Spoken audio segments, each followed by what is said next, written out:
Good morning. अपने last time topic चल रहा था प्रकाश, और उसी के अंतर्गत अपने दर्पण पढ़ लिया था, दर्पण में समतल पढ़ लिया था, गोलीय शुरू किया था, जिसमें आपको बताया था अवतल और उत्तल क्या होता है। अवतल को अपसारी कहते हैं, उत्तल को अभिसारी कहते हैं। इंग्लिश में क्या होता है, कनकेव कन्वेक्स होता है, इसको बोलते हैं कनकेव और इसको बोलते हैं कन्वेक्स। इनमें भी कन्वर्जिंग और डाइवर्जिंग होता है, इसको बोलते हैं कन्वर्जिंग और इसको बोलते हैं डाइवर्जिंग मिरर। क्या बोलते हैं, मिरर। ये चीज अपने को याद रखनी है। नेक्स्ट पॉइंट अपने जो पढ़ना है यहाँ पे, वो है इनसे संबंधित कुछ परिभाषाएं हैं। जो आपका गोलीय दर्पण जो है वो कैसा होता है, देखो। गोलीय दर्पण जो है वो एक गोली का भाग, कटा हुआ भाग है। जैसे ये कोई एक गोला था, एक स्पीयर था, मान लेते हैं, अपने एक शेप लेते हैं, ये कोई गोला है, ठीक है। इस गोले का जो कटा हुआ भाग होगा, जैसे मैंने क्या किया, इस गोले के अंदर एक पार्ट को ले लिया। जैसे इस पार्ट को मैंने दो भागों में कट किया, एक भाग तो इधर बच गया, एक भाग इधर बच गया। तो इस तरह से गोले के कितने भाग कर लिए मैंने, दो भाग कर लिए। एक तो ये वक्र पृष्ठ बच गया और एक मेरे पास ये वक्र पृष्ठ बच गया। इनमें क्या किया मैंने, पॉलिश की। इसके तो ये अंदर वाली साइड पॉलिश कर दी मैंने, ठीक है। इसके ये बाहर वाली साइड क्या कर दी मैंने, पॉलिश कर दी। इसका तो उभरा हुआ भाग परावर्तक पृष्ठ बना, और इसका अंदर वाला भाग जो है वो परावर्तक पृष्ठ बना। तो यहाँ से आप सीधा सीधा आपको बताया हुआ है, U से क्या हो गया, उत्तल लेंस हो गया, सॉरी दर्पण हो गया, और ए से क्या हो गया, अवतल दर्पण हो गया। उत्तल दर्पण और अवतल दर्पण, कन्वर्जिंग और डाइवर्जिंग। ये कन्वर्जिंग है, ये डाइवर्जिंग है। अब ये कन्वर्जिंग डाइवर्जिंग क्या सिस्टम है, उसको देखने से पहले ये देख लेते हैं हमें। ये 7 परिभाषाएं आपको सारी की सारी याद होनी चाहिए इससे रिलेटेड। इसमें पहला, ये इसका केंद्र होगा, इसकी त्रिज्या होगी जिसको आर बोलोगे, ये ओ गया। इसके बाद में आपका क्या हो गया, ओ, और ये हो गया आर। क्या हो गया, आर। आर क्या है, इसकी त्रिज्या। क्या है, त्रिज्या। किसकी त्रिज्या, गोले की त्रिज्या। अब यही त्रिज्या किसकी होगी, इस दर्पण की होगी। इस पहली परिभाषा को ध्यान से समझो। जैसे मैंने कहा, ये गोला, इस गोले का भाग, कटा हुआ भाग क्या है आपका, दर्पण, गोलीय दर्पण। कौन सा, गोलीय दर्पण। और इस गोलीय दर्पण का जो केंद्र होता है उसको क्या कहते हैं, वक्रता केंद्र कहते हैं। और इसी गोले की जो त्रिज्या होती है उसको वक्रता त्रिज्या कहते हैं, जिसको कैपिटल आर से लिखते हैं। इसको केंद्र को तो किससे लिखते हैं, वक्रता केंद्र को सी से लिखते हैं, सेंटर ऑफ कर्वेचर।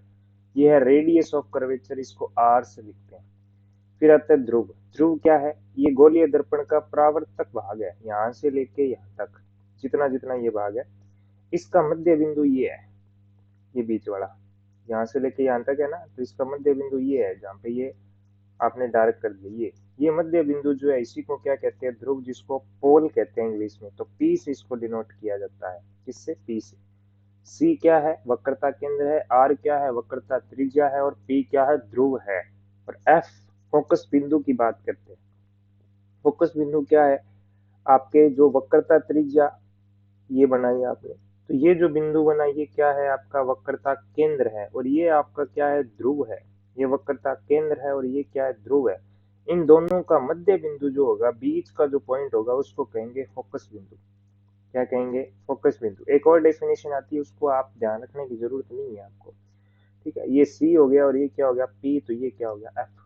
इन दोनों के बीच की जो दूरी है वो क्या, दोनों के बीच की दूरी की आधी दूरी जो होगी, जो जिस पॉइंट पे बनेगी, उसको फोकस बिंदु कहते हैं। और फोकस बिंदु और ध्रुव के बीच की दूरी फोकस दूरी कहलाती है। फोकस बिंदु को तो कैपिटल एफ से डिनोट करते हैं और फोकस दूरी को छोटे एफ से डिनोट करते हैं, ठीक है। फिर है मुख्य अक्ष और द्वारक। ये अपने नेक्स्ट पेज पे समझते हैं। आपने कोई एक गोला बनाया, सभी परिभाषाएं देख रहे हैं, एक बार फिर से अपने रिमाइंड कर रहे हैं।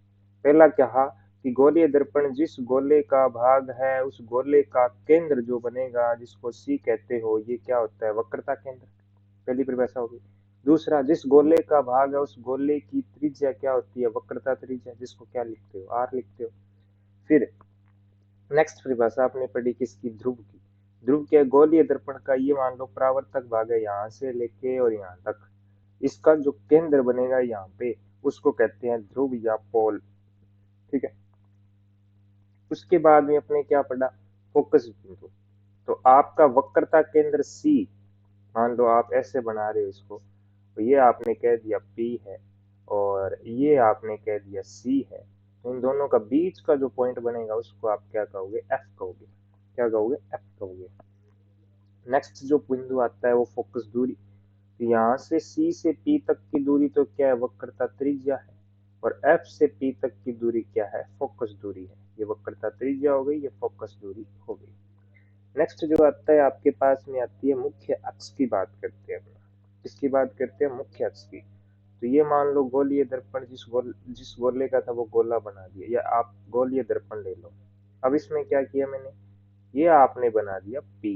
ठीक है। और ये आपने कह दिया इस गोले, ये किसी ना किसी गोले का भाग है, तो इसका जो भाग बनेगा वो कुछ इस तरह से बनाओगे आप, और ये इसका क्या बन जाएगा जी, केंद्र C बन जाएगा। अब वक्रता केंद्र और ध्रुव से अगर आप एक सीधी काल्पनिक रेखा खींचते हो, तो इसी काल्पनिक रेखा को क्या कहते हैं, मुख्य अक्ष कहते हैं। क्या कहते हैं, मुख्य अक्ष। कि वक्रता केंद्र और ध्रुव से गुजरने वाली सीधी रेखा को, सीधी काल्पनिक रेखा को क्या कहेंगे, मुख्य अक्ष कहेंगे। कहां से गुजरती है, वक्रता केंद्र और ध्रुव से गुजरती है। फोकस से भी गुजरेगी, ये भी बोल सकते हो वक्रता केंद्र, फोकस और ध्रुव से गुजरने वाली काल्पनिक रेखा क्या कहलाती है, मुख्य अक्ष कहलाती है, या इंग्लिश में बोलते हैं principal axis. This is principal axis. Clear. Next जो अपने पास परिभाषा है वो द्वारक। इसके गोलीय दर्पण का जो ये जो भाग बन रहा है, जितना जितना ये कर्वेचर है, इसको बोलते हैं कर्वे अपार्चर, सॉरी अपार्चर बोलते हैं। यानी ये वक्रीय भाग जो है, इसकी जो व्यास है, ये जो है, ये इसका क्या है, द्वारक है। ये इसका क्या है, द्वारक है, अपार्चर है। यानी कि इसका जो क्रव है वो कितना बड़ा है। एक तो मैंने ये बनाया, एक मैंने ये बनाया इस तरह से, ये छोड़ दो आप बीच वाला। इसके अंदर क्या है, इसका देखोगे तो ये जो अपार्चर है वो बड़ा है, इसका अपार्चर क्या है, छोटा है। तो इसका व्यास क्या बनेगा, ज्यादा बनेगा, और इसका क्या बनेगा, बहुत ही कम बनेगा। तो इसका अपार्चर क्या है, ये द्वारक क्या है, छोटा है, और इसका द्वारक क्या है जी, बड़ा है। तो ये चीज आपने याद रखनी है। इस तरह से अपने कौन कौन सी परिभाषाएं देखी, एक तो वक्रता केंद्र, वक्रता त्रिज्या, ध्रुव, फोकस बिंदु, फोकस दूरी, मुख्य अक्ष और द्वारक। इनकी जरूरत कहाँ पड़ेगी, इनकी जरूरत पड़ेगी अपने किरण आरेख पढ़ेंगे वहां। क्या पढ़ेंगे, किरण आरेख। ठीक है। किरण आरेख पढ़ेंगे तो अपने पास में अवतल की 6 कंडीशन बनती है। अवतल की कितनी बनती है, 6। और उत्तल की कितनी कंडीशन बनती है, 2 कंडीशन बनती है। ये प्रकाश की किरणों को क्या करता है, इकट्ठा करता है, और ये प्रकाश की किरणों को क्या करता है, फैलाता है। क्या करता है, फैलाता है।